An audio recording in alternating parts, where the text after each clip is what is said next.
Hello friends, welcome to my YouTube channel stock market and investor. दोस्तों, आज की इस वीडियो में हम डिस्कस करेंगे एक आईपीओ के बारे में जो कि ओपन होने वाला है आज ही। तो वो आईपीओ कौन सा है, चलिए जल्दी से देखते हैं कि उस आईपीओ का नाम क्या है। तो वो आईपीओ है दोस्तों देव एक्सीलरेटर लिमिटेड आईपीओ। उस आईपीओ की अगर हम डिटेल्स को देखें तो ये आईपीओ एक बुक बिल्डिंग आईपीओ है और ये 143.35 करोड़ का है और ये एंटायरली फ्रेश इशू है। दोस्तों, कोई भी आईपीओ जो कंप्लीटली फ्रेश इशू होता है वो एक अच्छी चीज़ होती है, क्योंकि ऑफर फॉर सेल में अब प्रमोटर्स अपने शेयर्स को सेल करते हैं, जिसको हम इतना अच्छा नहीं कंसिडर करते। तो इस आईपीओ की सबसे अच्छी बात ये कि ये कंप्लीटली फ्रेश इशू है, कोई भी प्रमोटर अपने शेयर्स को यहाँ पे सेल नहीं कर रहा है। अगर हम इस आईपीओ से जुड़ी और भी डिटेल्स को देखें कि ये कब आने वाला है, कब बंद होगा, लिस्टिंग कब होगी, तो उसको हम डिस्कस करें तो ये बेसिकली आईपीओ ओपन होगा 10 सितंबर को, यानी कि आज ही के दिन, और ये आईपीओ क्लोज होगा फ्राइडे को 12 सितंबर तक। आप इसमें अप्लाई कर सकते हैं। इसकी जो अलॉटमेंट हमें देखने को मिलेगी मंडे को मिलेगी 15 सितंबर को, क्योंकि सैटरडे संडे मार्केट हॉलीडेज होते हैं और उस केस में कोई भी आपको अलॉटमेंट या रिफंड देखने को नहीं मिलता है। अगर दोस्तों आपको इसकी अलॉटमेंट मिलती है तो वो आपको मिलेगी कब, ट्यूसडे को 16 सितंबर को आपके अकाउंट में, डीमेट अकाउंट में इसके शेयर्स क्रेडिट हो जाएंगे। अगर आपको अलॉटमेंट नहीं मिलती है तो इसका रिफंड आपको मिलेगा 16 सितंबर को, और इसकी लिस्टिंग आपको देखने को मिलेगी 17 सितंबर को। अगर हम इसकी बाकी डिटेल्स को डिस्कस करें तो ये कंपनी जो आईपीओ लेके आ रही है वो फेस वैल्यू ₹2 पर शेयर पे लेके आ रही है और इसका जो प्राइस बैंड है वो 56 to 61 है। और आपको पता होगा कि 56 पे आपको अपनी बिड नहीं लगानी है, आपको कट ऑफ प्राइस पे यानी कि हायर प्राइस पे ही बिड आपको लगानी है। और मिनिमम आपको 235 शेयर्स के लिए अप्लाई करना पड़ेगा, क्योंकि एक लॉट जो है वो 235 शेयर्स का है। टोटल इश्यू साइज अभी हमने डिस्कस किया वो 143.35 करोड़ का है। अगर हम बाकी चीज़ों को डिस्कस करें, ये लिस्ट कहाँ होगा, तो ये लिस्ट आपको बीएसई और एनएसई दोनों पे देखने को मिलेगा लिस्टिंग इसकी। अगर इसके बाकी लॉट साइजेस की बात करें तो ये लॉट साइजेस आप कैसे कैसे अप्लाई कर सकते हैं। रिटेल सेगमेंट में आपको मिनिमम एक लॉट के लिए अप्लाई करना पड़ेगा, जहां शेयर्स रहेंगे 235 और अमाउंट जो आपका रहेगा वो रहेगा 14,335। ऐसे ही रिटेल सेगमेंट में मैक्सिमम आप 13 लॉट्स के लिए अप्लाई कर सकते हैं, जहां पे आपको अप्लाई करना पड़ेगा 3055 शेयर्स के लिए, और जो अमाउंट आपका रहेगा वो रहेगा 1,86,355।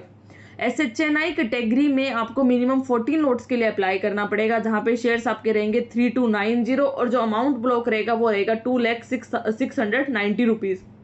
ऐसे ही स्मॉल एचएनआई कैटेगरी में आप मैक्सिमम 69 लॉट्स के लिए अप्लाई कर सकते हैं, जहाँ पे शेयर्स रहेंगे 16,215 और जो अमाउंट आपका रहेगा 9,89,115।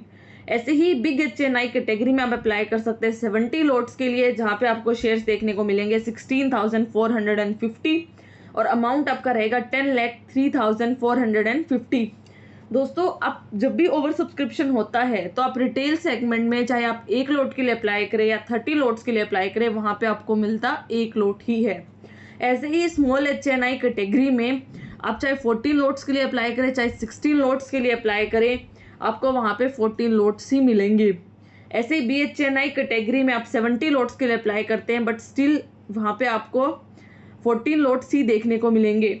तो दोस्तों, फिर भी लोग क्यों अप्लाई करते हैं? जैसे रिटेल सेगमेंट में किसी को लगता है कि 13 लॉट्स के लिए अप्लाई करेंगे तो उसको ज़्यादा लॉट मिलेंगे, लेकिन दोस्तों ऐसा बिल्कुल भी नहीं है। अगर आप रिटेल सेगमेंट में जा रहे हैं तो आपको एक लॉट के लिए ही अप्लाई करना चाहिए। लोग बिग एचएनआई में अप्लाई करते हैं, 10 लाख रुपए उनके ब्लॉक रहते हैं, लेकिन फिर भी उनको माल जो मिलता है वो 2 लाख का ही मिलता है।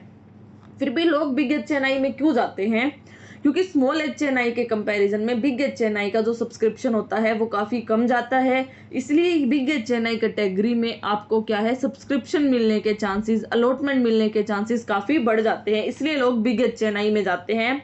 ऑल्दो वहाँ पे आपको लॉट्स है जो स्मॉल एचएनआई वाले ही देखने को मिलेंगे, लेकिन फिर भी लोग बी एचएनआई कैटेगरी में अप्लाई करते हैं, क्योंकि वहाँ पे आपके अलॉटमेंट के चांसेस काफ़ी बढ़ जाते हैं। अगर हम इस कंपनी की बाकी चीज़ों को डिस्कस करें कि कब इनकॉर्पोरेट हुई और क्या काम करती है ये कंपनी, तो आइए इसको भी हम डिस्कस करते हैं।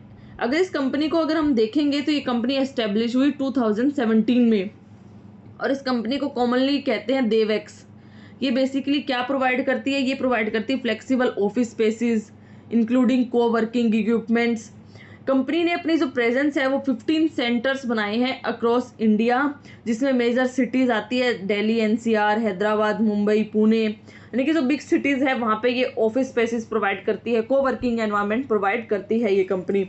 अगर इस कंपनीज के फाइनेंशियल्स को अगर हम डिस्कस करें तो यहाँ पे हमारे पास 3 साल का डाटा दिया गया है कंपनी के द्वारा।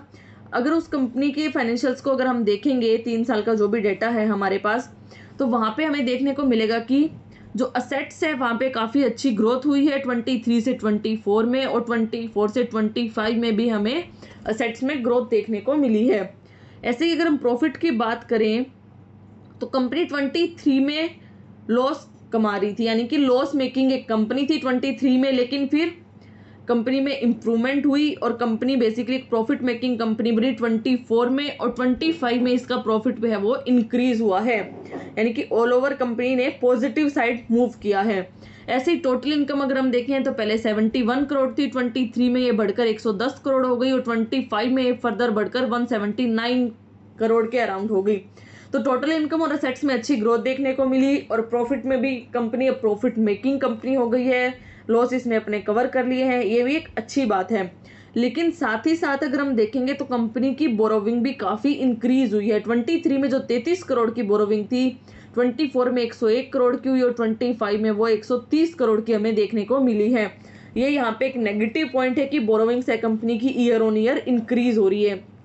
अगर बाकी हम इसके की इंडिकेटर्स को देखें कंपनी के, तो रिटर्न ऑन कैपिटल एम्प्लॉयड 25.95% है, जो कि काफ़ी अच्छा है। डेट टू इक्विटी रेशियो अगर हम देखेंगे 2.39 है, जो कि बहुत हायर साइड पे है। डेट टू इक्विटी एक अलार्मिंग है जो डेट टू इक्विटी रेशियो इतना हाई है। प्राइस टू बुक वैल्यू अगर आप देखोगे तो 7.94 है, ये हमें वैल्यूएशन वाइज महंगा दिख रहा है। ऐसे ही ईपीएस आप देखोगे तो ईपीएस इसका 0.26 है प्री आईपीओ, पोस्ट आईपीओ 0.19, लेकिन वहीं पे price to earning ratio 233 pre IPO, और पोस्ट आईपीओ जो रह जाएगा 315।